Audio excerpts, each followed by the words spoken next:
Notre Dame fans, welcome back to another edition of the Irish Breakdown podcast. That Muhammad Ali wannabe right there is Vince D'Addario, a football analyst at irishbreakdown.com. I am Brian Driscoll, I'm your publisher, and today, Vince, we're going to talk about the offense a little bit. Yes. Today's show is interesting because, we talked last week about breakouts on defense and just, guys that we really think are going to come out and just have big years and be studs and all those kind of things. But it's one of those situations where they don't have to be stars because Notre Dame already has some stars. When you look at, obviously Isaiah Foskey and Brandon Joseph, and even if Cam Hart just plays like he did last year, he's a pretty good football player last year. When you look at all those other different types of guys, so when you look at the offense, however, Vince, it's a completely different scenario. And what I mean by that is offensively, they don't need, well, it'd be nice if this guy steps up. They flat out need guys to step up. And so it completely changes the dynamic. So as we kind of go through this breakout section of the offense and guys that we kind of either are going to predict as breakouts or maybe say they need him to break out, it's a little bit more of a different dynamic because this is more of a need. Because as of right now, I would argue, Vince, that Notre Dame doesn't have a star player on offense right now. I would 100% agree with that. And I think that the breakout is different with this group because they need some guys to break out. They need leaders on this side of the ball. And I'm not saying that those guys won't emerge, but they need leaders on this side of the ball. They need some young guys to step up, not only from a leadership standpoint, but from an on-field production standpoint. They need some guys who were in the rotation that, this past year, they weren't headline guys. Those guys need to be headline guys this year. They need guys to step up if they're going to keep up with the defense. I mean, we're not going to argue the fact that the defense has been the guiding light for this team over the last handful of years. They have been. And that's obvious. And the offense needs to kind of pick up their pail and help out a little bit, and they need to be counted on like the defense has been counted on for Notre Dame. And in order for that to happen, there's guys that absolutely need to step up. They need to. And we'll see. I mean, I've got a lot of confidence in the guys that are on my list. I do. But I'm not a fortune teller, right? I'm hoping they step up, but if they don't, we're going to have a lot of very different conversations post-game this season. Correct one thing. My comment meant to be they don't have a star outside of Michael Mayer. Fair enough. Because he's not on my list. Right. So they don't have a star outside of Michael Mayer, but even then, a tight end is going to have a different impact than a quarterback, a running back, and those type of things. It's kind of the angle I was going with it. And it's great to have a stud tight end. I mean, I'm so happy that he plays for Notre Dame and not somebody else, but they need more than that. You're not going to win a national championship on the shoulders of a tight end. If he's your only stud, if he's your only impact player, correct. Right. He can't be the only guy. Other guys have to step up. For me, I don't really care about guys stepping up from a leadership standpoint, for me. And I get where you're coming from, but for me, between Jarrett Patterson and Avery Davis, Drew Pine, whatever role he's in, I feel like there's enough leadership there. What Notre Dame needs is playmakers. Mm-hmm. They need playmakers to step up. They need guys that can take over games. And it kind of piggybacks off of a little bit of the conversation. We're going to go a different angle with it today, but off the conversation that Sean and I had on Saturday, which is if Notre Dame wants to be a legitimate championship team, not a team that gets to the playoff and gets rolled once they get there. Right. If they want to be a team that can get there and compete for a championship and win a playoff game and go toe-to-toe with the team in the title game, they're going to need guys that can take a game over. That's what Notre Dame has lacked on offense for years. They haven't had that guy that could just take a game over with his legs, with his arm, with his hands. With on his a multiple game situation. You know what I mean? Not like a one-off where one guy has a great game or whatever. It's a guy that, hey, we're going to count on this guy. And ideally it needs to be a couple because I don't know if I've ever seen a guy, and I'd have to think about it. I mean, I'm outside of a quarterback. Like Joe Burrow was brilliant in his 2 playoff games. But like you don't often see like running backs taking over 2 games. It's like a big game here, a big game there. I mean, you'll see it. But in each of those instances, he wasn't the only star or he wasn't the only like impact type of player. So that's kind of where we're going to come from. And of course, as always, when we talk about breakouts, this show is going to focus on 2 different types of breakouts. And because we have a different show kind of planned for some of the guys that we had in the third category, we're going to have a different show planned to talk about them. This is going to be more of guys who are starters and, good players that we think are going to become like dynamic, like impact players, big play guys, or guys that were rotation players that we think are going to jump into very important starting roles. That's a good way to put it. Yes. Right. Very important starting roles. Right. And so we'll kind of explain the difference between those two events, but we're going to kind of go with 5, but we're going to tag team a cheat here a little bit. And that is we're going to start up front. Yeah. Because if this Notre Dame football team is going to be what it's capable of becoming this year, it's got to start up front. It's got to start with the offensive line. And, we can kind of go through different players. Zeke Correll, Josh Lugg, Jarrett Patterson's already established. But at the end of the day, we're going with the tackles. And Joe Alt and Blake Fisher, that was kind of the cheat because we both had them both on our breakout list. But in order to streamline this bad boy a little bit, we decided let's throw them into one because in reality, they got to work together. If one tackle's playing great and the other's not, then this offensive line isn't going to be what it's capable of. So the first breakout for us, Vince, is rising sophomores Joe Alt and Blake Fisher. And it has to be. And I was kind of looking at the comments that some people had as we were getting the show started, and some people said the entire offensive line. Look, there's merit to that. And I think that is – I'm not saying that's a different conversation. Right, exactly. Right?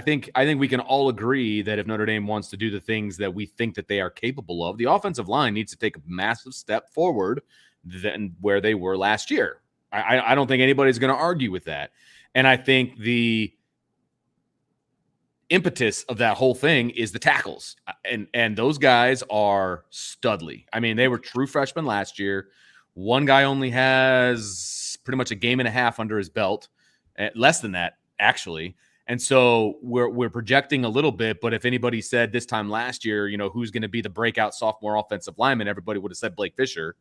Joe Alt's the kind of guy that came out a little bit out of nowhere. We think he was the 4th guy they put in at left tackle. I mean, that's kind of coming out of nowhere, Vince. He had a high ceiling. Yeah. No question, but we didn't expect him to hit that ceiling, and we don't think that he has yet. Right. But he did a great job once he got in. So he's kind of sped up the process a little bit. So now you've got bookends that are both true sophomores, both have starting experience in big games. Mm-hmm.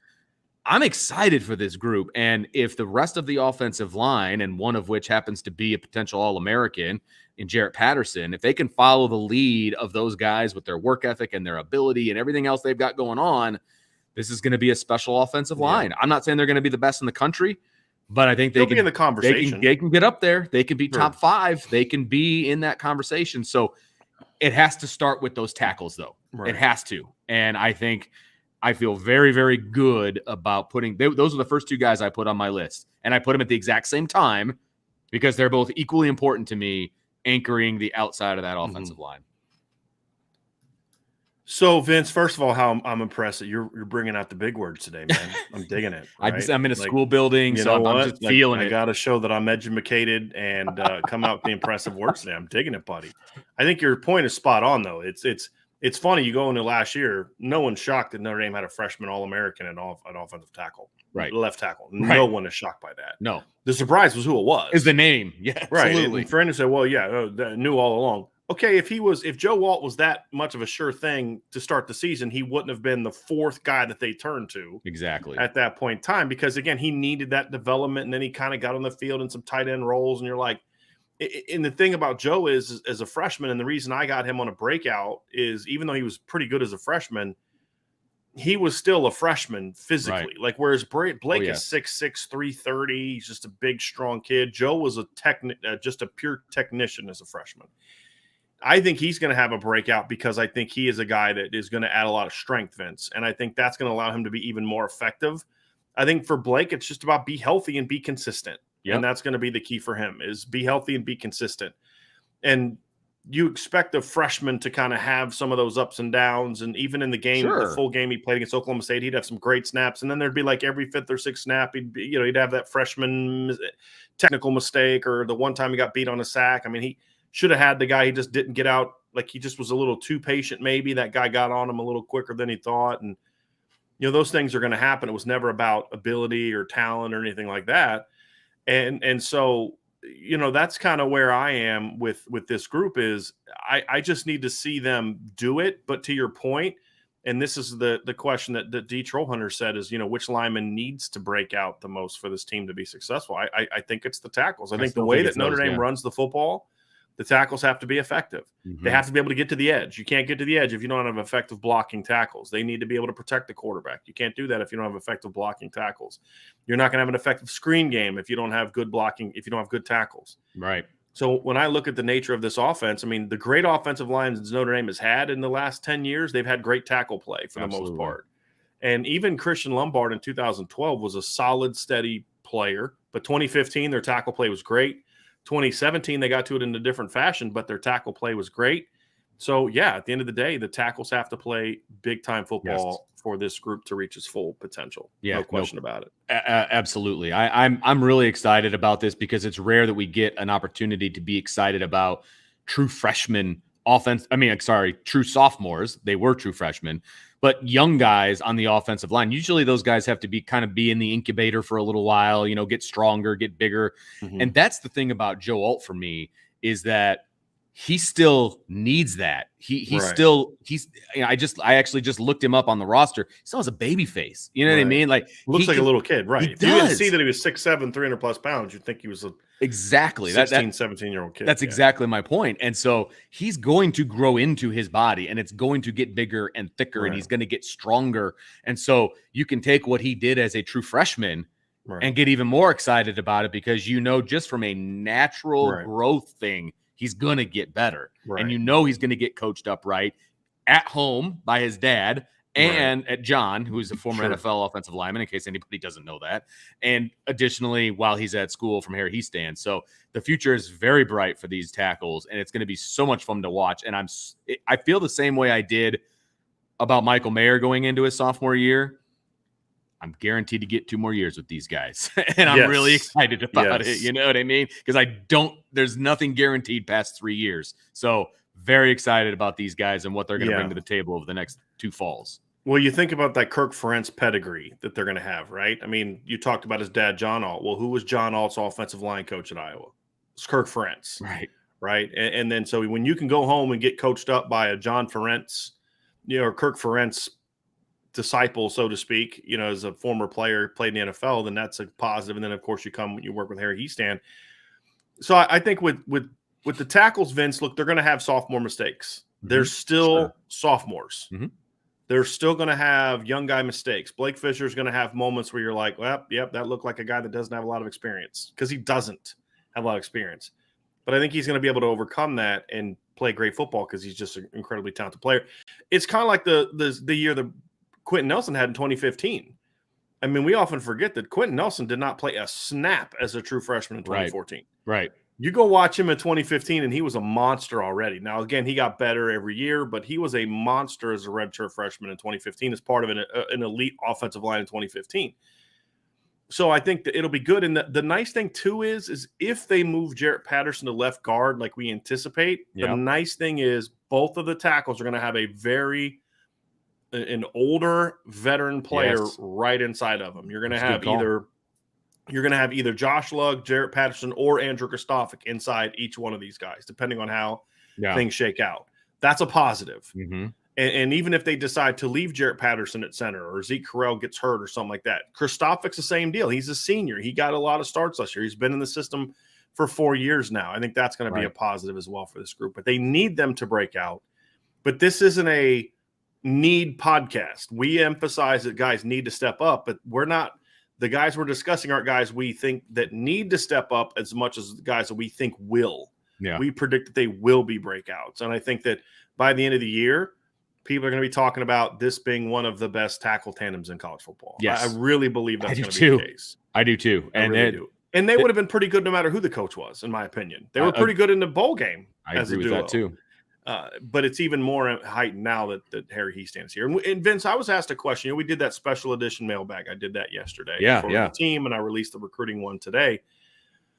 But one of the questions was, why are you so optimistic on the line when we saw so little? We only saw a few practices in the spring. You've only seen, we saw the spring game, but you haven't seen a whole lot. What's your optimism level? And I think this duo right here epitomizes what that optimism is. It's a combination of excellent talent, God-given talent, with a guy that we believe is one of the best line coaches in the business. And, oh, by the way, Chris Watt's also there, who we saw the impact he can have as a graduate assistant 2 years ago. Right. And look, the 2019 and the 2020 offensive lines looked like one thing. It wasn't impressive.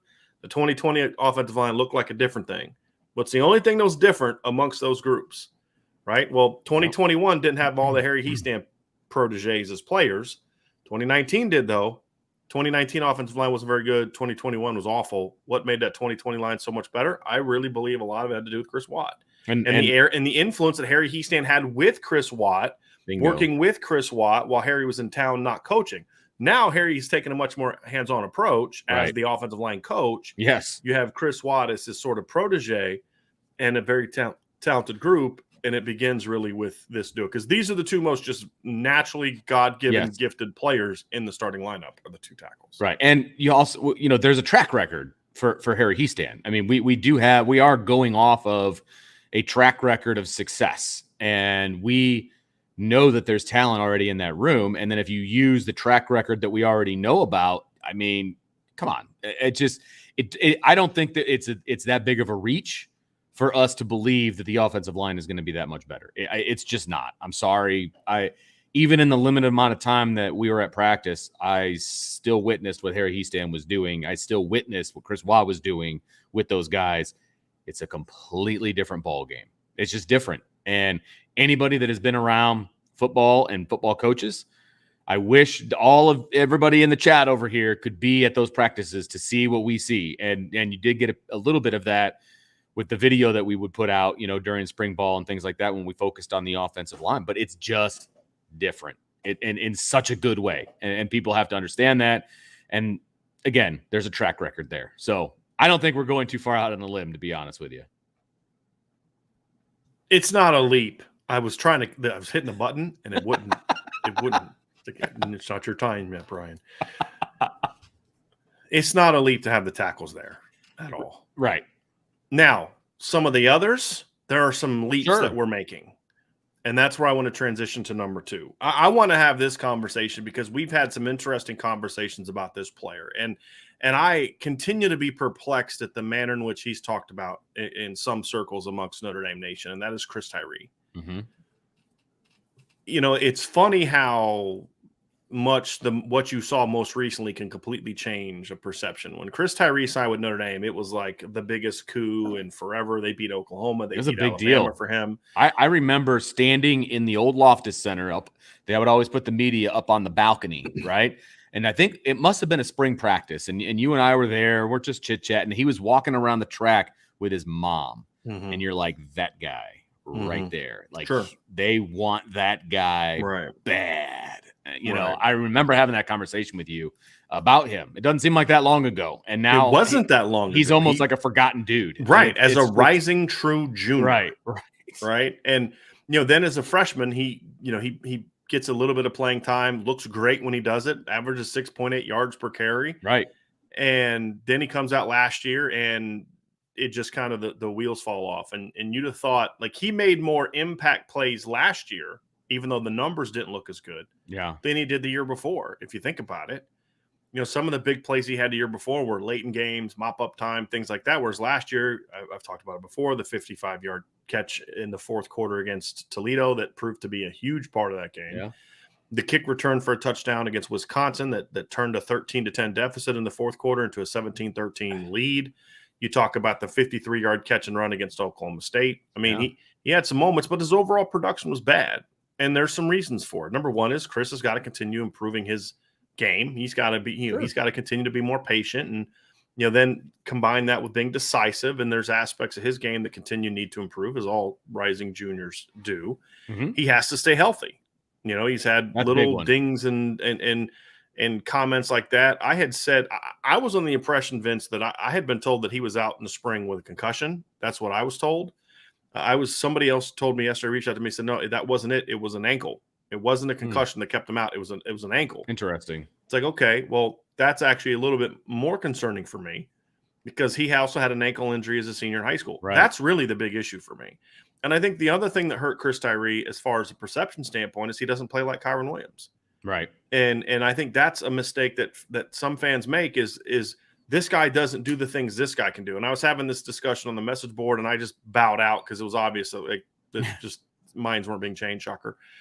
And it was, well, he doesn't break any tackles. I'm like, okay, here we're at that again, right? Number one, and that's more of a, well, no, he doesn't play like Kyron. He doesn't break tackles like Kyron. This notion that he just goes down on, the first contact is just, I mean, I could literally put together a ton of clips. I've done this before. I'm like, I go back and watch film, and you go back to his first carry against Bama, and he runs through a couple of guys to convert a third down. And, but he's not elusive. He doesn't, run through arm tackles like Kyron, or he doesn't make people miss like Kyron. Well, that's not his game, first of all. And it never will be. It never will be. They're different players. Right. And so the point I made was, if you look at Pro Football Focus, which again, terrible grades, good at data analysis or data collection. Yep. They had the number of tackles he forced, the number of forced missed tackles he had as a freshman when he was healthy. And you compare that to Kyron Williams at the same age, is his first year in the lineup. And Chris Tyree was at like 14 point something percent, and Kyron Williams was like 18 point something percent, right? So Kyron forced more missed tackles, but it wasn't by a big amount like you'd expect it would be. Well, then you fast forward then you look at so I put that out there, and the response was, well, they're different backs, because the other part of my data point was, but if you look at big playability, Kyron Williams, if you look at the runs he had of 10 or plus yards, it was in like the 20%. Okay. And if you look at the number of runs that Chris Tyree had that went for 10 plus yards, it was significantly higher than Kyron Williams on a per snap basis. And he says, well, yeah, they're different players. And it's like, my point is that the gap in what Kyron does really well is much closer than the gap between what Chris Tyree does well. And that's the thing, is it's like that thing where you say, everybody wants to look at what he doesn't do well, or as well as other guys, and then hold him to that, and then ignore the things he does well. Like the only thing he brings to the table is home run speed. Well, I'm like, well, that's kind of a big deal. It's a huge Number deal. one. What's the big knock on Notre Dame all the time? Oh, they don't have the speed. Right. But I think the thing that gets missed with Chris is, if you go back and look at some of the runs he had as a freshman when he was healthy and he had a good line, a one-cut guy like Chris Tyree is not going to be good behind a line like the one Notre Dame had last year. It's just not. It's just, he's not going to make he's not going to make the 90-plus yard touchdown run that Kyron Williams had against North Carolina. He's just not. And I'll admit that, right? And I'm a believer that Chris Tyree is going to break out. I'll admit that. That's not his game. Just like Kyron's not going to turn a small crease on an inside zone into a 90-yard touchdown. But you go back and look at like his touchdown run against Florida State, and the patience he showed, letting that counter play develop and then explode through for the touchdown. Yeah. You go look at the touchdown he had against Clemson, and I've had somebody say, well, that was against backups. No. Go look at the play. Go look at the people that were on defense for Clemson. That was not their backup defensive group. And the division to see that and then cut it out the backside as an off-tackle play, and cut it out the backside and then outrun the defense. Those are not just, he's just fast. Right. He has vision. He has good agility. He's just a different style runner. He is a read, one cut, and go guy. That's what Chris Tyree is. And that's okay. But the caveat is, Vince, that guy, in my opinion, needs to run behind a specific type of line. I will say that. Last year, he didn't have it. No. 2020, he did. 2022, I think he will again. So this kind of ties in with the first breakout, that I really believe this. I really believe that if Chris Tyree can stay healthy, there's a lot of Notre Dame fans that just want that guy out of the lineup. They're just like, I don't care. I want Diggs. I want Estime. I want Price. I want anybody else but Chris Tyree. Yeah, right. I don't understand that. Yeah. I think if he stays healthy, then they're going to look back on that and be like, boy, was I wrong. If he gets hurt, they're going to just sit there and say, see, I was right. This is why I didn't want him there, which is fine. That's fine. But if he can stay healthy and he can prove that he can answer the bell week after week after week, I think he's going to be not just a breakout, like a good complementary. I mean, I'm talking 1,000+ yards. Yeah. Like a guy that teams are just having the game plan around, because, he's not a high volume guy, which I'll explain in a minute after Vince gets his thoughts in. But a guy that you've got a game plan for, because if you don't account for him one time, doesn't matter where you are on the field, right, he can take it the distance. And he's already shown he can do that.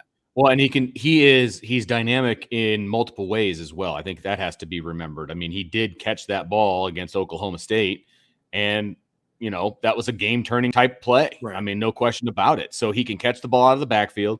He's a one-cut runner, just like you said. His speed is dynamic, no doubt about that. Now, I think that if he was your only back, he's less effective. I will say that. I think there needs to be a change of pace back to complement him, right? This isn't 1980 whatever where he's your bell cow, etc. That's not his game. And if anybody's expecting that to be his game, they're going to be disappointed. That's not who he is, right? If he's getting the ball 20 plus times a game, I don't think he's going to be as effective. I don't. Mm-hmm. Now, he can be really effective if he gets the ball 12 to 14 times a game or 10 to 12 times a game. I think that's kind of the wheelhouse for me for Chris Tyree. So he does need some support in the backfield. Right. And luckily, this running back room is very deep. And they've got guys that can complement Chris Tyree because they can sustain injuries a little better than some pass groups have because of how deep they are. Absolutely. And so you don't need to put Chris Tyree in position potentially to get injured more often, right? I mean, the more times you carry the ball, more opportunities you have to get hurt. Right. My biggest question mark is injuries with him. There's no, I mean, that's just the way it is for the first 2 years that he's been in a gold helmet. And if he can stave off the injury bug, and remember, people also have to understand running backs are going to get hurt. Running backs are going to get dinged up.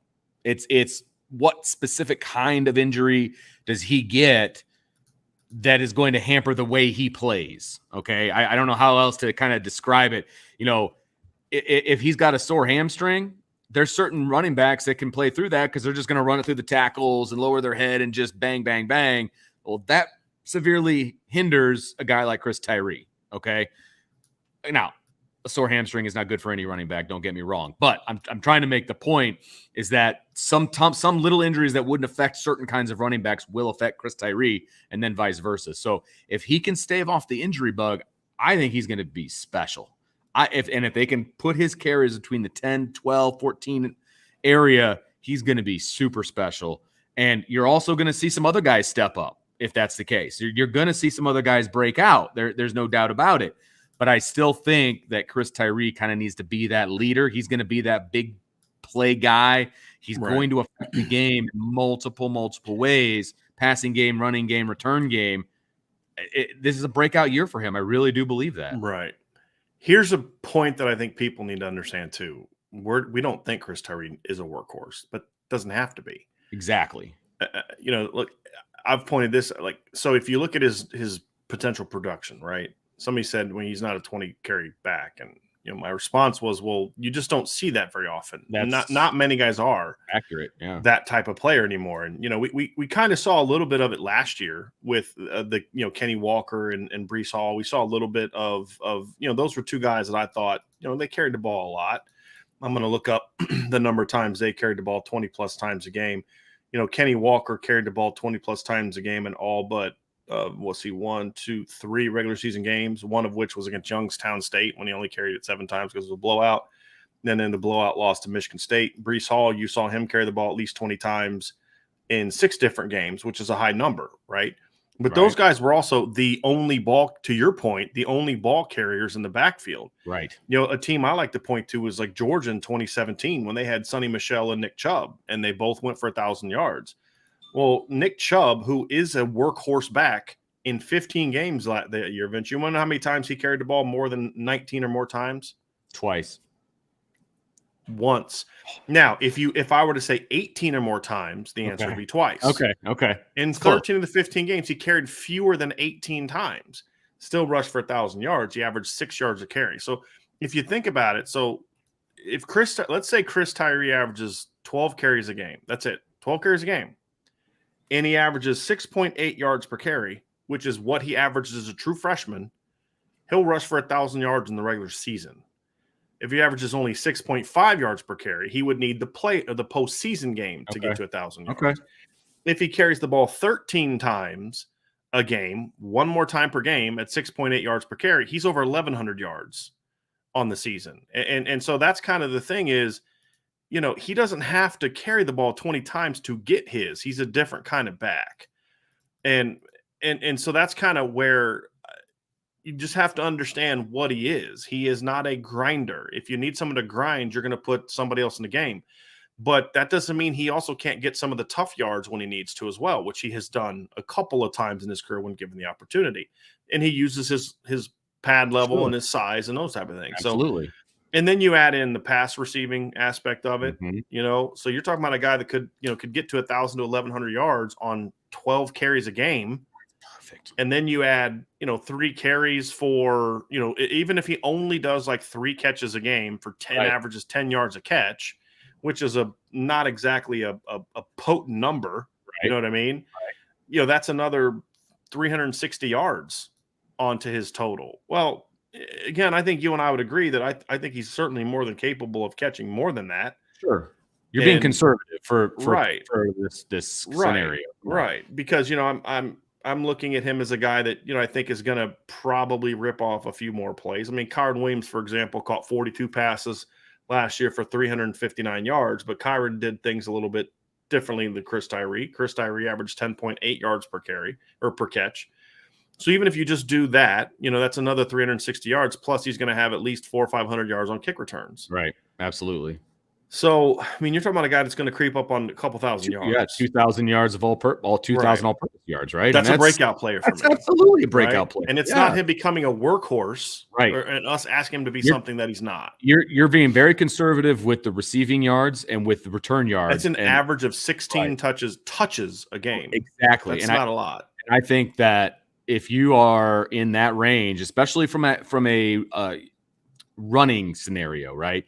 I think that's perfect for him. Now, I could very easily see him get up in kind of the 5-catch neighborhood because they're going to want to get him in space. Right. And which we saw in the bowl game, by the way, he caught 6 passes. Exactly. And you swing one out to him, where he has to make one cut in the open field. Okay. You know what I mean? And or he just outruns the defense to the sideline, which is what he did in the bowl game on that first catch of the game. Right. Exactly. He just outran the defense to the sideline. Yes, exactly. So I think that you're being very conservative with those numbers, but if he can get up to 2,000 yards of all purpose, I think that's breakout. Like that. Right. That is who that is who Notre Dame needs him to be in order to have a successful offense and a successful team in general. They need him to be around that 2,000 yard mark. And I think that's a very doable, very conservative number for him when you spell it all out. No question. Try not to be a fanboy there, Brian. I'm not on the team. It's all good. I know I get where you're coming from. You're looking at it from a coach's standpoint. That's my story for you, and I'm sticking to it. I think another thing that needs to happen, Vince, is at least one pass catcher has to step up for Notre Dame this year. I think the good news for me is the bad news is Notre Dame doesn't have great depth, right? They don't. The good news is that the depth they do have is talented. I mean, there's several players I think could have breakout years. I don't see Avery Davis having a breakout year. I just want to see Avery keep doing what he did last year before he got hurt. Right? That's why the big thing for me. Right? I love Avery Davis. I am a huge Avery Davis fan, and I was like, okay, how do I weasel him into this conversation, right? But that doesn't fit the scenarios of what he just needs to get back to being what he was to really help this offense. If he does what he does, it's going to be great. He's going to be a great complement to some other guys. But they need somebody to kind of have a breakout. What does a breakout look like? Obviously, there's the Will Fuller type of breakout as a sophomore in 2014. There's the Golden Tate breakout as a true sophomore in 2008, right? Where Will Fuller and Golden Tate both had 6 catches as freshmen. The next year they broke out. Will, I think, had like 76 catches for, I think it was like a little over 1,000 yards and then 1,100 yards. And then Golden Tate went from like 6 catches to 58 for over 1,000. I think it was like 1,080 that next year.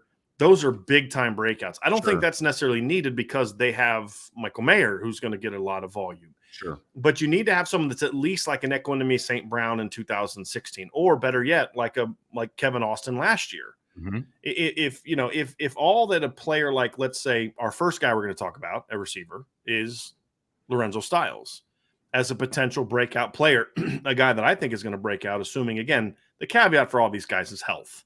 100%. Right. And that's the nature of football. You got to stay healthy. For some, it's more of a concern than others. This has never been a concern for Lorenzo up to this point.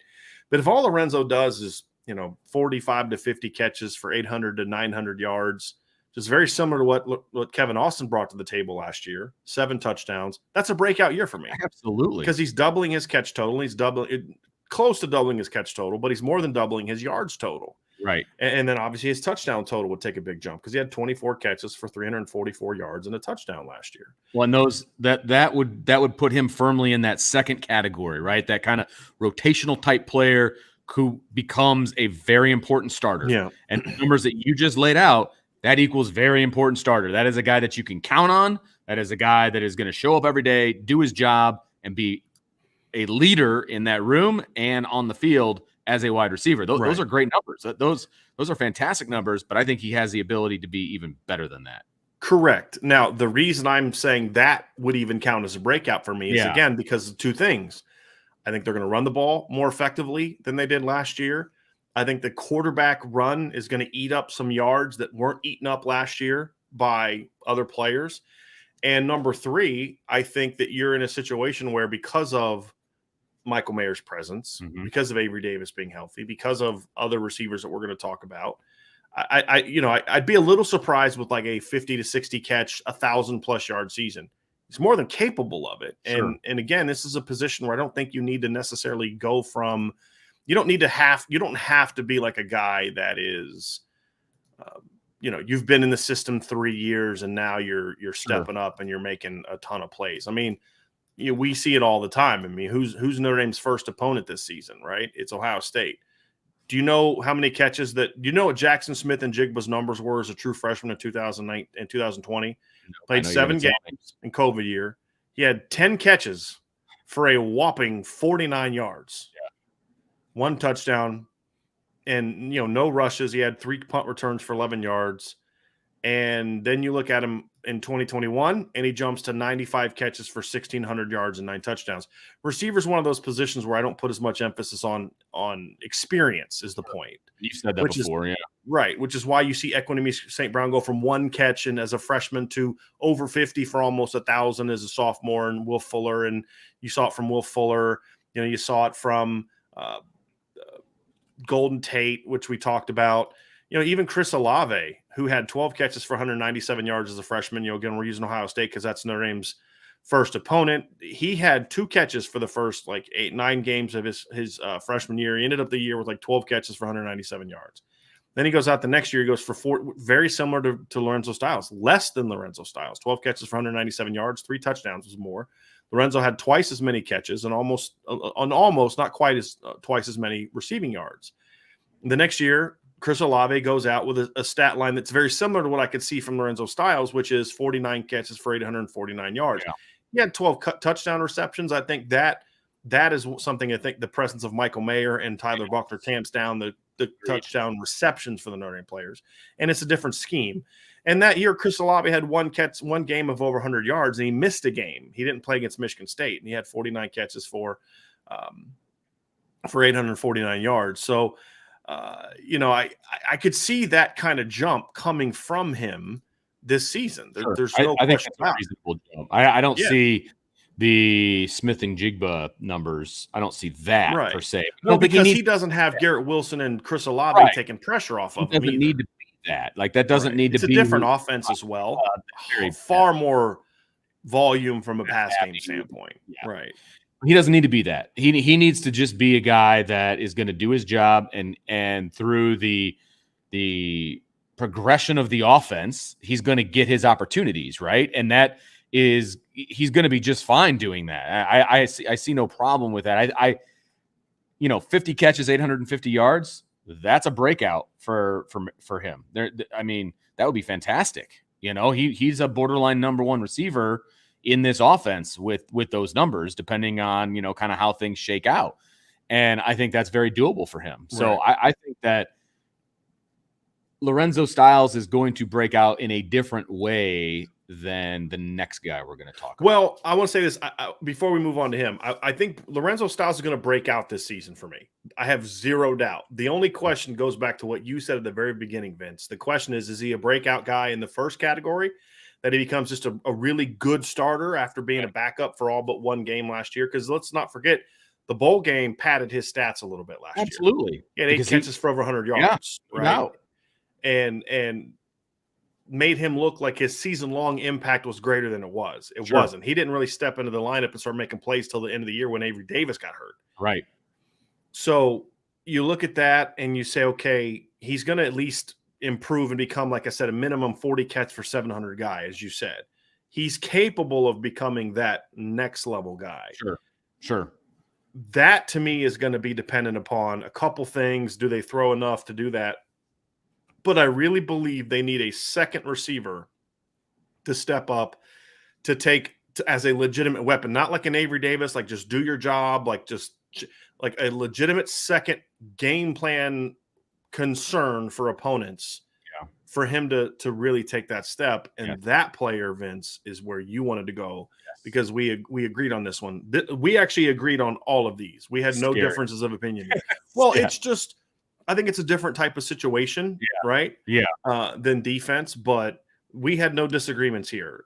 So our next guy is obviously Braden Lenzy. Yeah, it's got to be Braden Lenzy. And what you're talking about is somebody that can take the pressure off of Lorenzo Styles, because he's a different type of receiver. He's the type of receiver that can take the top off of a defense. And so you have to play them horizontally as equal to vertically, right? And we always talk about horizontally being, you've got to, I know it doesn't make sense to some people, but you have to play him differently. You have to be worried about him stretching the field. And that is going to open up guys like Avery Davis and Lorenzo Styles to do what they do underneath, and Michael Mayer for that matter, right?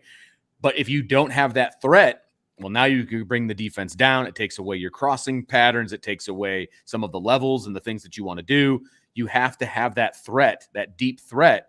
And I'm telling you, Braden Lenzy can be that guy. And I know that we've said that in the past, but I have seen with my own two eyes a different Braden Lenzy at practice.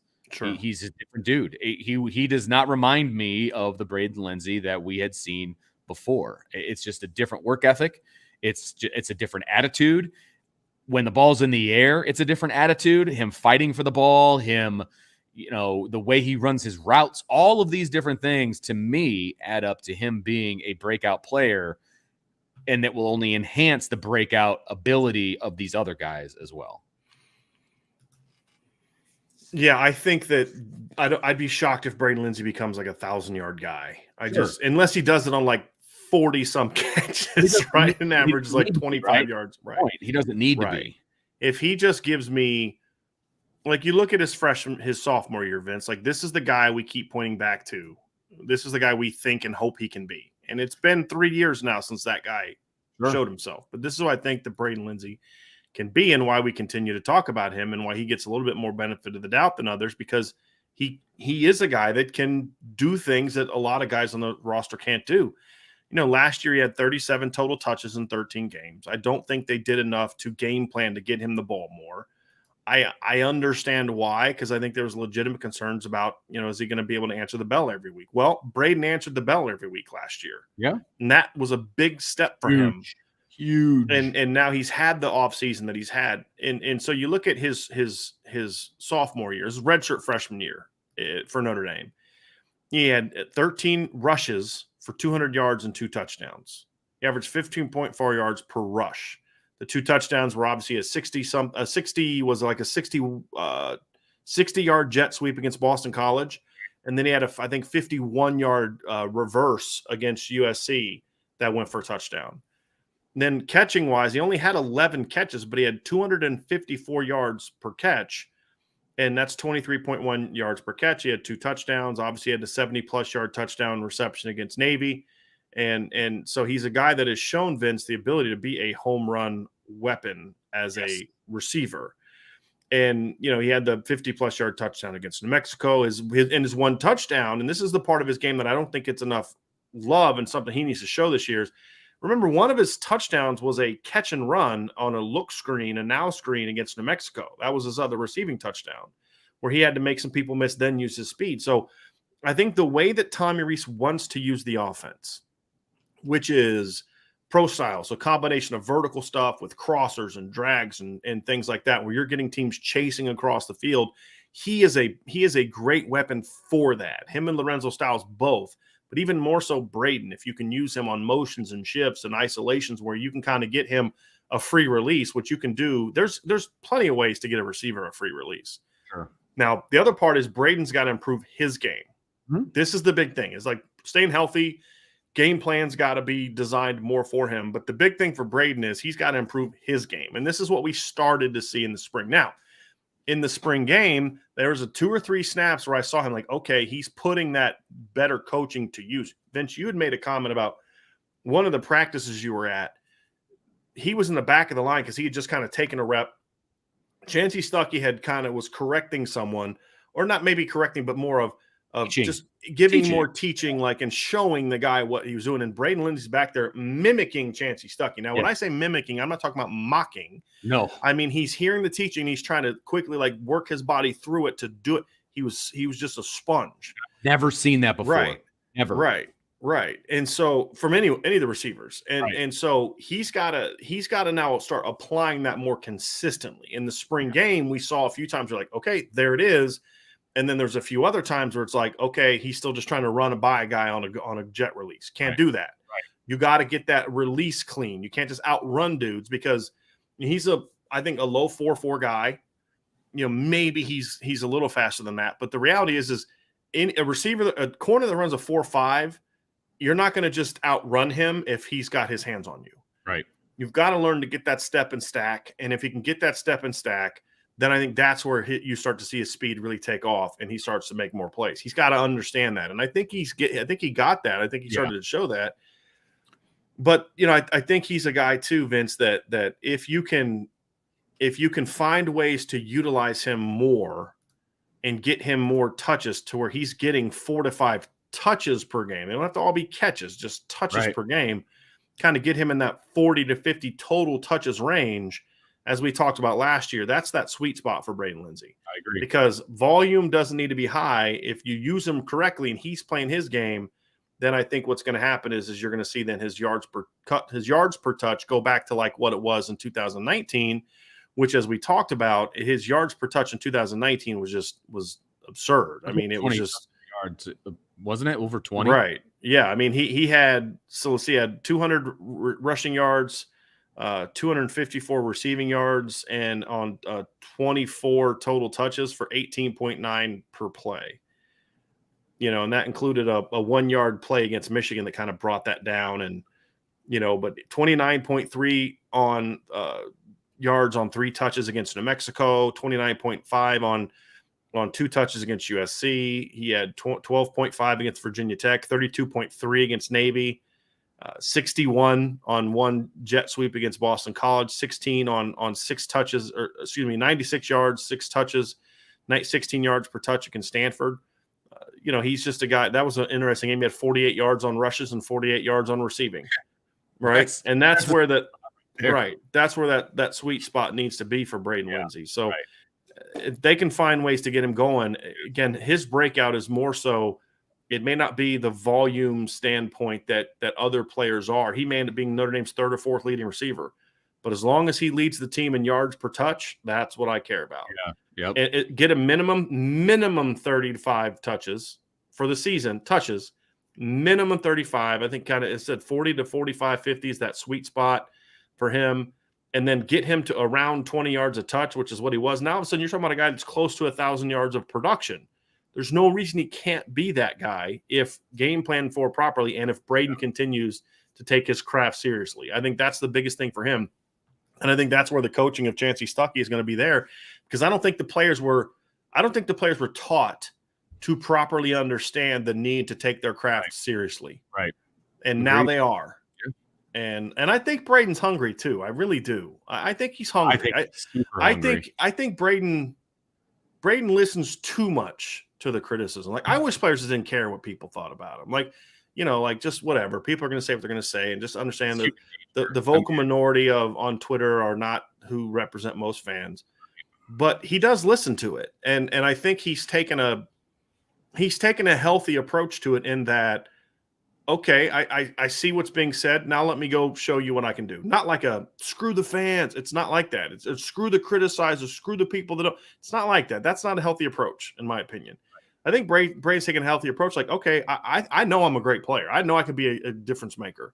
I'm going to show you that I can be that guy. Right. And I think that's a sign of maturity and a sign of a guy that understands the impact he can have on his football team. Because I think that's where most fans are. Like, I think most of the criticism comes from what fans want him to be and what they know he can do, and they want to see it. Because fans don't criticize a guy for not being that good, right? Like, look at Chris Fink.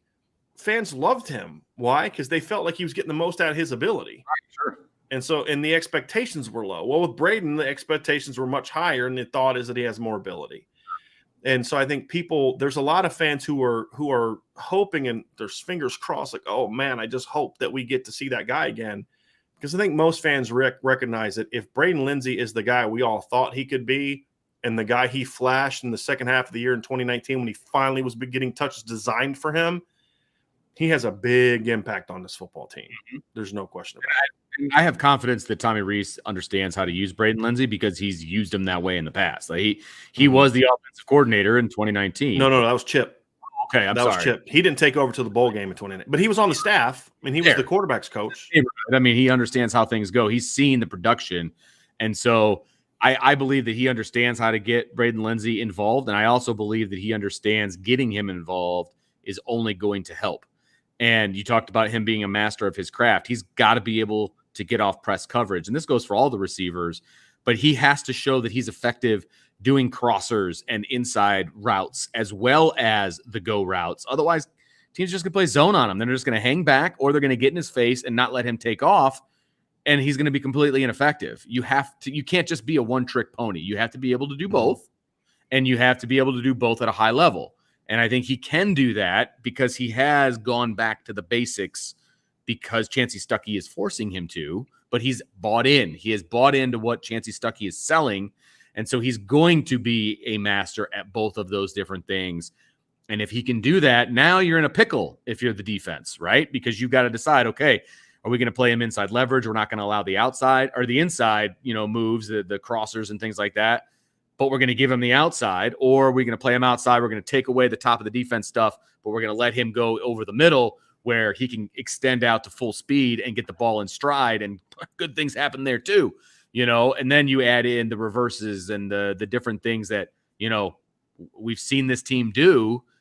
Now he becomes a triple threat. And that's where, again, it's not about the quantity, and I will give credit where credit is due. D-Rock says it's quality over quantity, and he is 100% correct on that when it comes to Braden Lenzy. Two of the guys I would say the same thing about Chris Tyree. Yes, agreed. Absolutely. It's the yards per carry is going to matter a whole lot more to me than the total yards. Right. If you understand correctly what I'm looking for there. Here's the other aspect of Chris Tyree and Braden Lenzy that's very important, because they're both sort of like that vertical speed home run guy. Lorenzo Styles is as well. We've really done a nice job transitioning here, Vince, with a lot of these guys. And there's other receivers we can talk about. I think Deion Colsey has breakout talent. I just need to see more of it. Tobias Merriweathers was a freshman. We'll talk about him later. But a lot of this all goes back to one guy. Mm-hmm. And to me, in two different ways, all of this leads back to Tyler Buchner. Absolutely. And that is our final breakout player. And what I mean by in two different ways is, number one, for Tyler Buchner to maximize his potential, and this is true of any quarterback, you need a good supporting cast. No one disputes that, right? What I think is often overlooked is I don't think the supporting cast for Notre Dame gets enough respect. Agreed. I don't think there's enough value placed on the guys they have coming back that have proven something. Avery Davis and what he can do, Michael Mayer being a stud tight end, the talent in the backfield. And then this assumption that, this guy, Notre Dame's receivers don't break out like others for some absurd reason. You know what I mean? Like other teams may have guys that go from, production as freshmen to breakouts, but it doesn't happen at Notre Dame, even though I can give you ample evidence that it is true. Right. But it is what it is. I think that talent is there. It just needs to step up. And then that takes some of the burden off of Tyler Buchner. The flip side is also true, because Tyler Buchner plays the game the way that he does. And again, I'm going back to not what he did last year. I'm going to go back to his high school film. And you look at what Tyler Buchner was, why he was recruited to Notre Dame. Okay. And it's a situation where you look at and say, obviously his running ability, we all know. not just designed runs, but the designed run aspect, which is important, is going to take pressure off of Chris Tyree and Audric Estime and the rest of the Notre Dame running backs, right? But also his scrambling ability is going to add to the offense. But his scrambling ability is also going to add to guys like Braden Lenzy and Michael Mayer and Chris Tyree. And we already saw with Chris Tyree last year. We saw that against Toledo, where he's kind of running left and they're thinking he's going to run, so they immediately come up. Well, Notre Dame had a great play call where they took I think it was a post route. They ran it off at a post route and then had Tyree just sneak up the sideline. It was a design wheel route. Yeah, and so Tyler takes a couple steps. Toledo thinks he's running. They come up and he just pops it right over their head. 55-yard touchdown. You're going to see that more often this year. That never happened with Jack Cohn because of this is not a criticism of Jack Cohn. It's just style of play. You're not going to come running up at Jack Cohn. That's why Jack Cohn had the one long touchdown run he had, because they kept like waiting on him to throw the ball. You know what I mean? Or slide or something. It's like nobody ran to him. It's like, so true. Hey man, did the play get blown dead? Why is this guy running down the field? You know, but with Buckner's style of play, you have to respect his legs. Yes, you have to as a passer. And you go back and look at his high school film. I mean, there are several plays, Vince, where he's scrambling around. He just flips his hip and throws the ball over top of the defense. Keeping your eyes downfield while you're scrambling. Right. Such a huge thing when you're a quarterback, and he's really, really good at it. We're going to see, yes. And we're going to see that more. So that's going to, you're going to see Braden Lenzy coming across the field on a drag route, and they think he's coming up, and Tyler's just going to pop that sucker right over the top 20 yards down the field. Braden's going to catch it and run for a long time. Or it could be Lorenzo or Michael Mayer. I mean, just Braden was the first guy that popped in my head. So I think that's going to add to the production too. Yeah. Is that complement of they need to help him out. His style of play helps them out is one of the things that, to me, that's going to make this situation impressive, where I think this Notre Dame receiving core has a chance to really see a jump in production because the talent's there. I mean, I love fans who are like, we're all ready to, Deion Colsey sucks now for some ungodly reason. Right. And we're going to have more faith in a guy that's never played a snap of college football. Why? Because we don't have anything negative to point to with him, right? Which I think is absurd because, Deion Colsey as his true freshman looked a whole lot better than Equanimity St. Brown and Miles Boykin look as true freshmen. And his production was about the same as Chase Claypool's as a true freshman. So, he's talented. Tobias Merriweather's there. Avery Davis, we know. Braden Lenzy, Lorenzo Styles, Jaden Thomas, who I think also has ability. There's talent there. It's just they've got to step up and produce. Right. They all have to take a step. Right. They all have to take a step in their development, and that's what you would anticipate with a good wide receivers coach and with guys that have talent to begin with. I mean, we all anticipate them taking a step, right? It just depends on how big that step is, and we're predicting bigger steps for some and, some not for others. Right. So that's kind of where how I view that, Vince, is how I look at this group. As I think it is a talented group. I think it is a group that has the ability to go out and be productive. It's a group that has a chance to go out and make plays, and I think they're going to. And I think that's the thing, is because it's kind of like what we talked about last year in that we were frustrated that guys didn't play more. You had seen practices and we knew the talent, and we were asking ourselves, like, why isn't Lorenzo Styles playing more? That was a conversation we had for much of the early part of the year, was why isn't Lorenzo Styles playing more? And it's been an annoying thing that we've talked about for years with this Notre Dame football team, is why aren't these freshman players getting more playing time? And then when they finally are forced into the field, same thing with Logan Diggs last year, when they're forced into the field because of injuries, then all of a sudden they step up and they're playmakers, and they step up and they're good football players, and they're able to kind of take that next step. So I think that the opportunity is going to be there for them this year. And if they're not able to take advantage, then we can have that conversation. But I think the talent is there. I think a lot of these guys, when given the opportunity, have shown themselves to be able to make plays. Even Deion Colsey had a couple really nice plays last year. 30-yard post route catch against Georgia Tech. Made a nice catch against Stanford for a play, and so that helped them as well. So those are the breakout players for Notre Dame, in our opinion. Those are the five-ish guys. Obviously the tackle would be the one that we see as being breakouts for Notre Dame. I think there's a lot of talent there.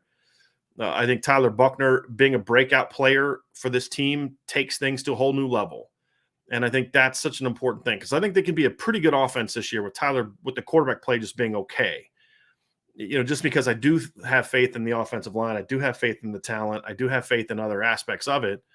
But I think it for this for this to really take that next step as a program, they need the quarterback play to be better. And I think that's why Tyler Buchner, I think, will be a breakout player for Notre Dame. I think Tyler Buchner can be a breakout player for Notre Dame. But now it's show me time. And I think that's kind of the next step for Notre Dame. So that's going to wrap up that part of our breakdown. We are going to dive into some questions now. We already do have some questions already. We're going to get through some more questions. The baseball game has not quite started yet, so we are going to go through a little bit of a Q&A here before that starts, and then you guys can go watch the baseball game. And then obviously tonight, 6 o'clock, Sean Styles and Vince will be back for sort of a post-game show. So they'll be back tonight, 6 o'clock. The Irish Break IB Nation Sports Talk show tonight is going to be a bit of a post-game show for the baseball game. And so we'll have that. So with that being said, let's dive into some questions that you all submitted. They can be recruiting related, team related, whatever the case may be.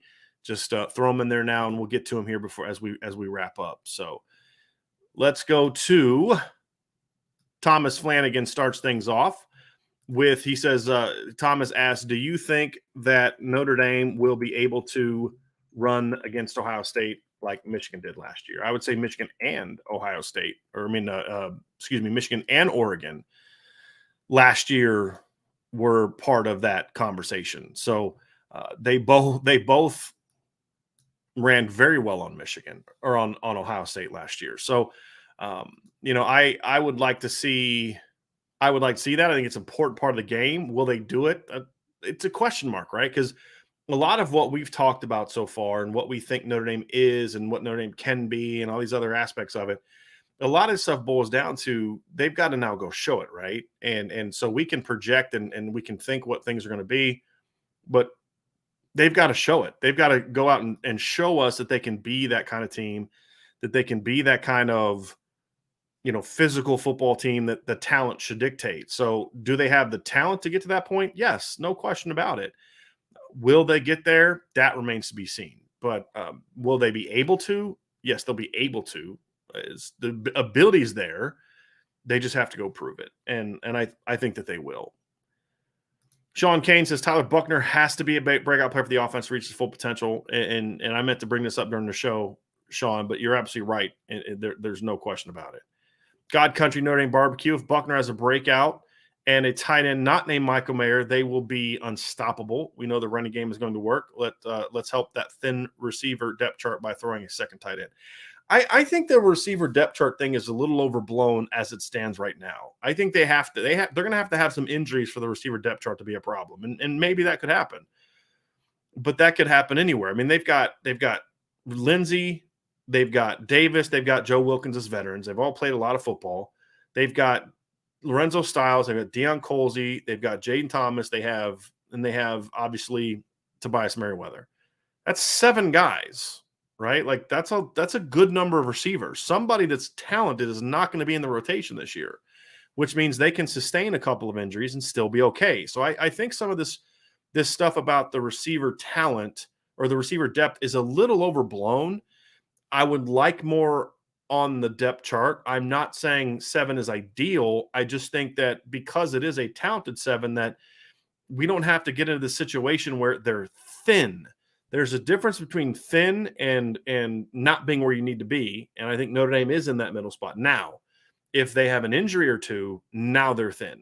Now you get into a point where all you have is your rotation. That would be obviously a major concern. But as I discussed in the edition that I did yesterday, you don't have to move someone to receiver to help with that. And your comment, this comment right here kind of speaks to that, is Notre Dame has other things that they can go to if they want to sort of take the pressure off the receiver or to get to that point where, let's say they are a little bit thin at receiver.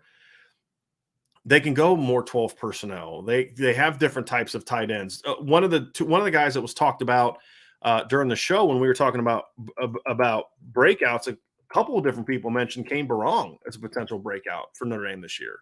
That's a good one, right? Because he brings a unique aspect to the table. We didn't talk about this player because we didn't talk about freshmen in this, but you add Eli Raridan and Holden State. So, and then you look at the running back situation with Chris Tyree out of the backfield. So I don't think it's a situation where we need to be saying the receiving depth chart is thin at this point. It's not where you need it to be, but I wouldn't call it thin yet. If there's some injuries, then we can kind of get into that in that conversation. So that's kind of where I'm at for that one, Vince. D. Troll Hunter says, sort of off topic, but I believe getting Avery Davis back on the field will be important for two reasons. One, teaching players. Agree. Two, helping the receiver group break out. Have we heard any whispers about his status, full go, etc.? I haven't, Vincent. Have you, in all the camps you've been working, have you seen him at all running around and stuff like that? I have not seen him wandering around. I saw Braden Lenzy was wandering around one of the camps, talking to recruits. I didn't recognize him at first with the dyed hair. Yeah, but I have not seen Avery walking around. But when we saw him at the end of spring, I mean, he was going through like 90% of the drill work and doing stuff. And so I would imagine just from a progression standpoint from there that he's probably full go at this point. It's not like they're not doing anything like that. So I would imagine he's full go with it. I'm speculating based on what I saw during the spring and towards the end of spring. But if he has progressed naturally from that point until now, he's probably doing everything that summer requires you to do. And I would have no hesitation saying that he would be ready for fall practice. Yeah, I think the timing of his injury, he got hurt. It was against Navy, correct? So it was like at the end of October. Yeah, it was October. I remember it was October, but yeah, I think it was the last Saturday of October. Navy game. No, it was the first Saturday of November. So it was a week later. It was the November 6th game. Okay. So September puts him a full 10 months, basically 10 months out from surgery, at least 9 months out from surgery. And that's now more of a 6 to 8 month thing now, Vince, right? Crazy. So yeah, it really is. And so obviously spring wasn't going to happen. Notre Dame just went 1-2-3 in the first, by the way, just mowed down the first three hitters. So top of the first, Texas put him down, Texas A&M 1-2-3. So yeah, to your point though, is he's going to be more than a month past that sort of plan. I think the other thing too, because you don't count on Avery being a vertical player all the time. I mean, he's made a couple big plays. Like his two biggest plays of his career were two of the three biggest plays of his career were big plays, right? He had the long play against Clemson and then of course the touchdown against Purdue, but that's not his was more. That's why I said 2 of 3. Oh, I'm sorry. Yeah. I missed it. Yeah, so the first thing I said, the two biggest plays, and then I was thinking of Purdue and Clemson, but then I was like, well, that touchdown that came after the one, so I said 2 of 3. I feel like the touchdown against Clemson was more his game. Like he's kind of found an area. That's my point. Yeah. You don't need Avery to be a stretch the field guy. That's not, even though he's had a couple big plays like that, that's not what he does snap after snap after snap after snap.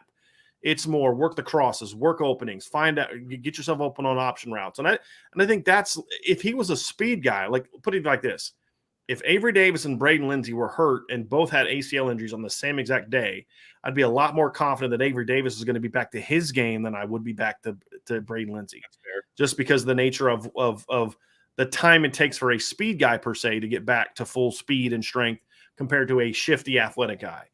And so that's why I feel like Avery will be fine. It's a very good question. Very good question.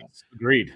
Because he's a very important player. I mean, leadership-wise, but even beyond the leadership. I mean, look, leadership only takes you so far, right? Can we be honest about that? Leadership doesn't catch passes. Leadership doesn't run routes. Leadership doesn't get open. Leadership is important, but you got to be a player. You got to be able to make plays in order to really have that big impact, and I think that's what he's going to bring to the table. Agreed. Sean Kane is one of the people that asked about Kane Barong. If Kane Barong stays healthy, then I think he will be the second tight end and have a breakout year. I could see it. And I think especially if there is concern about the receiving core, whether it's depth or let's just say guys aren't playing well.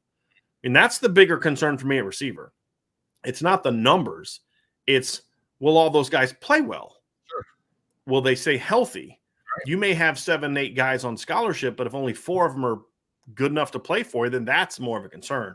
So I don't think it's so much numbers for me, Vince, as it is proven. They got to prove it to me. I think the numbers are there, but the proven nature of the numbers is what is a greater concern for me.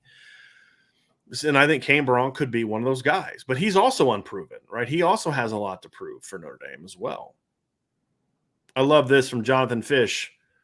IB Nation, happy to say I received some IB gear for Father's Day. We'll be rocking that in Ohio State country, visiting family soon. Brave soul. Well, we appreciate it. Hey, I rock IB or Notre Dame gear every time I go to Ohio to visit family. Every single time.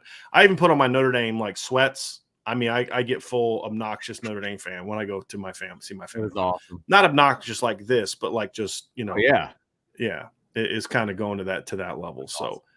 Definitely feel your support that fully. Support you fully on rocking the IB gear when you go to Ohio. So it's funny. There's somebody on the message board the other day that was talking about leadoff runner just got on.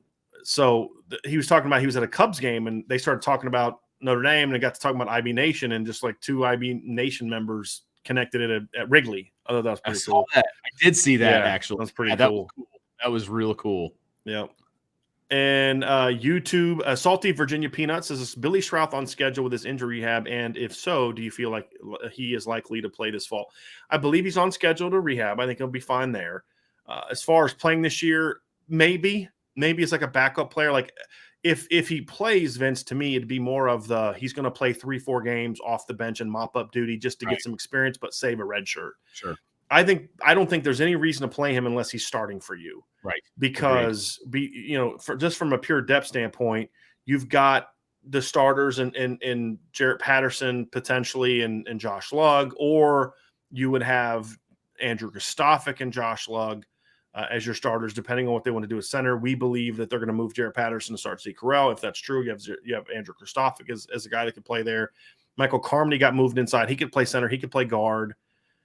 Josh, there's experience there, right? There's guys there. Pat Coogan comes back. He'll be a junior this year. There's plenty of guys to me that can play inside. Zeke Correll could move over if you need him to. There's plenty of guys there. For me, it's more about I want to see this team, this get those guys some playing time. Get Ty Chan 3-4 games of mop-up duty. Get that for him, and then you kind of take that next step of, okay, now they can go out and get him some snaps for next year, right? That's going to be the key. Absolutely. Yeah. If he's not the starter, I wouldn't worry about it. Let him heal properly. Let him be okay. If he breaks into the 2 deep, great. But I am serious. I'm not letting him get more than 4 games. And we've said this before. There's a difference between how you evaluate linemen and skill players. Absolutely correct. Most skill players are not 5-year guys. Linemen still, you see a lot of that. I mean, even Quentin Nelson was a 4-year player. McGlinchey was a 5-year player. Eichenberg was a 5-year player. Hainsey would have been a 5-year player if, that option had been there. Technically it did because he had the COVID year, but he'd been a 4-year starter, basically, and that's kind of my point with that whole thing. So that's kind of where I'm at with that. Toe Jam 1992. Was Tommy not able to run any misdirection plays in 21 due to a relatively inexperienced O-line? And Madden stuck in the mud. And am I imagining and do we expect more misdirection this year? Number one, throw out that whole inexperienced offensive line stuff, please. That was not the reason that Notre Dame's offensive line struggled last year. As I said before, Notre Dame had more career starts coming back last year on their offensive line than Wake Forest had. And Wake Forest had a much better running game than Notre Dame had last year, despite the fact they had lost flipping Kenny Walker to Michigan State. Right. So, I mean, come on. And the talent isn't even close, in my opinion. That was a coaching problem. To your point, however, no, you do not. You're not imagining that. They would try to run off misdirection events early in the year and it just would get blown up. There's 2 problems with it. Number one, they just so when you're running misdirection, there's a call side and a pull side. Right. And so the call side that's the direction the ball is going. There's like down blocks, maybe a kick out, but usually like some sort of double team happening. The pull side is you're going to have a guard or a tackle, or a guard and a tackle, or a guard and a tight end, or a tackle and a tight end. Notre Dame's system is normally a GT pull, which is a guard and tackle backside, or they'll go guard tight end. They'll run both of those. So one guy comes around, the guard will come around and kick out the edge, and then so he's sort of a kick out blocker, and then the other guy comes and he's going to wrap inside and he's going to pull inside. That's kind of their misdirection play, their counter play, so to speak. And so it was a big play for them in 2021 or 2020. It's been a big play for them in the past, but last year was not, because what was happening, Vince, is on the pull side or on the call side, they were getting no movement. I mean, the big key to being successful with that type of play, You move guys out of the way. Is you have to get movement to the call side. Absolutely. And so I'm actually, if you want an example, actually, you know what, Vince, I'm actually going to pull it up here. Just give me a second. I'm going to show an example of this here real quick from a play from Chris Tyree, by the way. So just see, impromptu film session. So let me pull this up here real quick. This might get us demonetized, but you know what? Forget it. I don't care because people need to see this. Okay, so here's this play right here. So what you're going to see is on this play is the tight end right here. I believe this is Michael Mayer. And then the guard here, and that is Tommy Kramer, are going to pull around to the left. So on this particular play, the call side is the left, right? The pull side is the right. Well, what you're going to see here on this particular play, Vince, is you're going to see really good movement. Look how far down the field the guard and tackle are on this play. You get a really nice combo block there from Jarrett Patterson, and I believe that's Dylan Gibbons. Because if you remember, this was when Liam Eichenberg had been knocked out of the game with the eye, and they brought Dylan Gibbons in the left guard and bumped Aaron Banks out to tackle. So Dylan Gibbons and Jarrett Patterson here get really nice double team. Look how far down the field they're engaging this block. They are at least 2 to 3 yards each down the field. Okay, so that's the push. What was happening last year is they were getting no push or they were getting knocked back. And so because they got a push, look at this clean angle that Tommy Kramer has. Very clean. He can come down. There's nobody bothering him. He comes down, he kicks out the end, and then Michael Mayer makes a really clean wrap around to get up and pull, and there's just nobody to block at first. That's how you draw it up right there. Right. That's a great push. What was happening last year is when you see this part by Tommy Kramer, he was getting knocked back as the puller, that position, because the call side was getting blown off the ball. They're getting knocked back into the pullers. And so it really made the counter stuff ineffective. They weren't getting any kind of movement at the line of scrimmage. And then, of course, when you have a back like Chris Tyree, this patience allows him, he's going to let it develop. And then there you go. You see that burst and touchdown. So when you see stuff like that from the offensive line last year, actually, hold on a second. This is a even better angle. Not that they'd shown the tight angle on this. You can really look at that hole. Look at the movement. Look at the hole. Aaron Banks doesn't even even really block anybody hardly. He just gets in a guy's way. There's one cut for Chris Tyree. Right. Boom. And then look at that. Bam. This is a counter play. Well, if you're not getting that movement, and he does a really nice job stretching it out, because this play can bounce depending on. So if this defender right here comes really shallow down, then what Tommy Kramer will do, he'll execute what's called a log block. Do they still call it that, Vince? A log? We did. What he'll do, so that means if that guy squeezes in and he comes and he attacks Tommy Reese's upfield or Tommy Kramer's upfield shoulder, so in this instance be his right shoulder, then he will actually hit him on that shoulder and then wrap around him, and then it's up to Michael Mayer and the running back to follow him outside, right? So the puller will go outside, and then Chris Tyree will follow him. So Chris Tyree is on a good track here to potentially go outside. He reads the blocks, then bam, he gets vertical, and you're off to the races. But this is great movement here. And this is what a back like Chris Tyree can do when you block properly. And now a lot of guys could have ran through that, but a guy like him is going to turn that into a touchdown. And so that misdirection is big time. You know, things like buck sweep that we've seen in the past that were really successful. Those things were not effective last year because you just got no movement at the line of scrimmage at all, like none. Technically, just the whole style of play, the way they were taught, all of it was just bad. And so with this improved blocking, in my opinion, it's going to make it makes it a lot harder to get the necessary call side movement to be effective running in misdirection. Vince, you know this as an offensive coordinator when you were doing it back in the day. If your offensive lines get knocked back, you cannot run misdirection. You can't. Nope. You're just going to – I mean, if anything – you're just going to run stretch all day because that's at least one where maybe you can get a crease somewhere or whatever. Right.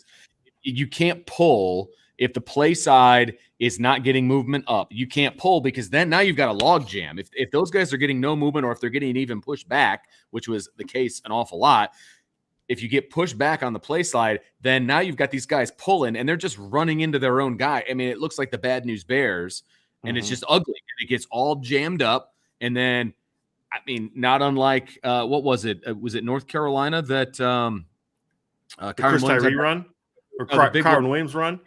Williams, like everything got jammed up. It was he got hit like 3-4 yards in the backfield. It a huge mess because guys were running into each other. It was a disaster, and he happened to be able to break that outside. That's what a really good back can do for you. But especially his type of back, right? You draw it up, right. you know. No, he was running to the right, got hit 4 or 5 yards behind line of scrimmage, had to break that tackle, then cut all the way back, had to stiff arm a dude in the backfield. Exactly. And then his blockers did a great job of downfield blocking. And that's the other thing too, is you look at the downfield block by Javon McKinley on that play. And Michael Mayer had a great downfield block. I think Avery Davis that also had a good downfield block against North Carolina. I forget who the other one was. Might have been Kevin Austin. To be honest with Mayer's just like leading the train down the field. I mean, that's also a big part of it. That's an important piece to it as well. There's no question about it. Let's get to another question here as we wrap this up. Nothing personal, says all this recruiting momentum makes us forget about the talent we already have. Tyree and Lenzy have potential to be great players, but haven't had proper opportunities due to coaching or injuries. I think that's very fair, Vince. It's a very fair assessment of the current situation. Gavin KGD says, my question is, you were a receivers coach, so how much of it, and we both were actually. So that that's both of us.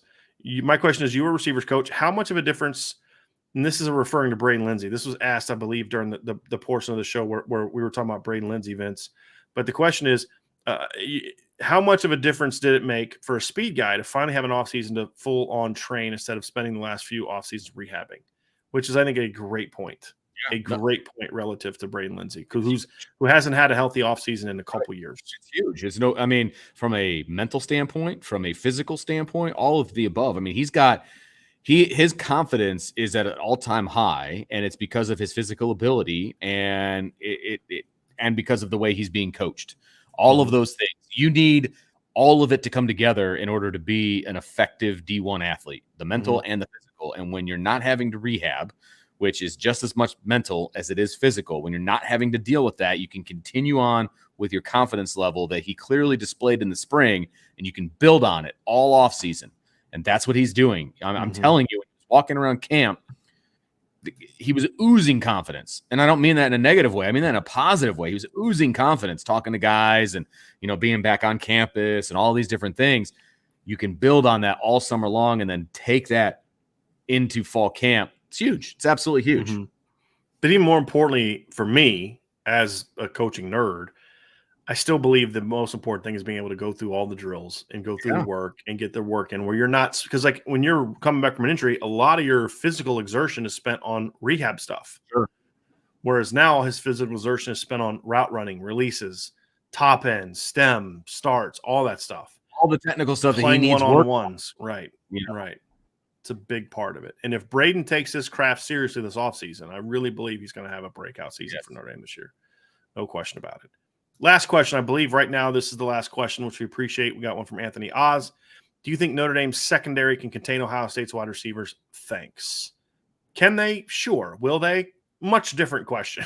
I mean, they're not going to do it alone, right? That's the first thing. They're not going to do it alone.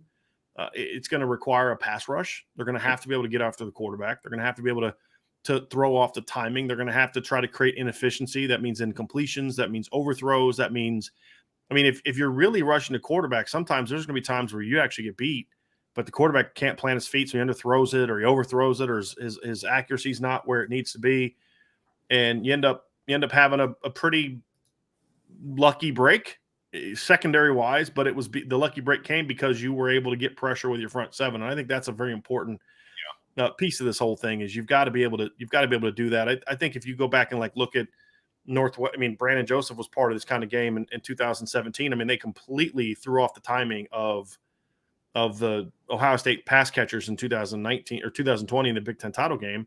Justin Fields went 12 of 27 for 114 yards, 0 touchdowns, 2 interceptions. Now he bounced back against Clemson with 6 touchdowns, but in that game, Northwestern did a very nice job of mixing up their coverages, mixing up their looks, kind of keeping Justin Fields off balance. Northwestern was able to do a decent job getting pressure in that game, and he just never got comfortable. Now, Northwestern had a really good secondary that year. They had Brandon Joseph. The cornerback they had was a first-round pick. So they had talent, and I think Notre Dame's talent is going to be comparable to that one. I think Cam Hart is comparable to the corner that they had, whose name escapes me for some reason. He's a kid that Notre Dame recruited. I cannot believe that I cannot remember his name. He's Greg Newsome. I kept wanting to say Greg Jennings for some reason. Greg Newsome, first round pick. Obviously, that year was a really good football player. And so, I look at it and say it can be done. Other teams have done it. It's not easy, right? It's going to be hard, and you're not doing it alone. And you're going to mix up looks, and you can't just match up with them like you're in the backyard, go one-on-one all the time. That's obviously not going to work. So. If you think you're going to do that, if Notre Dame tries to play Ohio State like they played Oklahoma State, they'll give up 500 passing yards. Yes. Because you're putting your players in a situation that's a coaching mistake. If Clarence Lewis has a breakout year for Notre Dame, he's still not as good as Jackson Smith and Jigba. Sure. He's still not as good, in my opinion, as Marvin Harrison Jr. He's not. So if you're going to say, hey, even though you're not as good, we're going to ask you to play cover one all day against those guys, that's not a Clarence Lewis problem. That's a coaching problem. That's an Al Golden, yes. Mike Mickens, Marcus Freeman, and anybody else affiliated with that decision making. Now, you're going to do it at times, right? But if you're just going to leave him out on an island all day against those guys, then that's a you problem. Yes. And that's what they did against Oklahoma State. They just kept leaving him out on an island with no help, even though it was clear he couldn't win that matchup. And so I think, to me, Vince, that's where you get in a situation where you said you got to mix up the looks, yes. right? Make the quarterback think you're getting zone or man and drop to zone, or make the quarterback think you're playing off and then you roll. You run a sky coverage or cover two or whatever the case may be. Bring some corner fire. Right. Just do all types of stuff, right? Leave it all out there, man. Right. Like show smoke. Show mass blitz and smoke, right? Or then blitz from distance and bring your safeties. But you're going to have to do that. Now, the result is going to be they're going to catch you a couple times for big plays. Sure. So it's going to happen. They're a good team. But they're going to get you for big plays anyway. Right. You might as well at least do things defensively that allow you to maybe make some mistakes, because the only way to stop Ohio State is to force them into mistakes. Right. You're not going to just destroy them at the line. They can't run. They can't throw, all that kind of stuff. That's not how it works. As we've pointed out, when they lose, it's like 24 points, 27 points. They don't lose games. Like, I think the last time they got blown out where they just didn't score at all was the Clemson game in the playoff in 2016. Right. Well, this is a different offense than that offense. No doubt. This isn't Tim Beck and Ed Warner running the offense anymore, right? This is much better coached unit than that group was. And so the point is that it has to be about doing things to create mistakes, creating inefficiency, get them in third and long. Because if you get them in third and long, that's where you have success. Do things to create confusion. They got to get negatives, right? Yeah. They've got to negatives are tackles for loss and sacks, turnovers. They've got to be able to create some zeros, incompletions, stuffs at the line, things like that. And they've got to try as best they can to get Ohio State into third down. First of all, the hardest thing a lot of teams have, Vince, is even getting Ohio State into third down. Right. You got to get them into third down. And then when you do get them into third down, you've got to make sure that those down and distances are longer situations where because third and 4 for Ohio State is a balanced down. They will run at you with Travion Henderson in third and 4. Absolutely. They will. I would. You've got to get them into third and 6 and longer, third and 7 and longer. Those are going to be some of the keys for Notre Dame, because they are a very good third down team, but you've got to make sure that you're creating an efficiency. So, like, for example, last year in the 3 games that Ohio State had the most third down opportunities, which games were they? Oregon, Michigan, Nebraska. 3 worst games of the year offensively. They scored 28 against Oregon. They scored 27 against Michigan. They scored 26 against Nebraska. The only three times all year that they scored under 30 points were the 3 games they had the most third down opportunities. And their success in those games wasn't good either. 40% against Oregon, 44% against Michigan, 47% against Nebraska. The only other competitive game they had all year was against Penn State. That happened to be the 4th most third down game. And it was the only other game that they were one of the only other games they were held under 50% in third down. It was one of the few. And so that's where I look at, Vince, and say, if you can get them into third down and some third and longish situations, that's where you're going to be able to have success against this Ohio State football team offensively. And that's going to be a key for Notre Dame. And that's your secondary will have success, right? But it's having success as part of a bigger group. And I think that's going to be the part of it. We did have kind of a follow-up question from Stephen Robinson. Which Notre Dame unit are you most confident in against Ohio State and least confident? Defensive line would be most confident in the defensive line for sure. I would say offense. I'm going to – that's interesting. Oh, so let's go one on each side, Vince. What most confident on defense, D-line.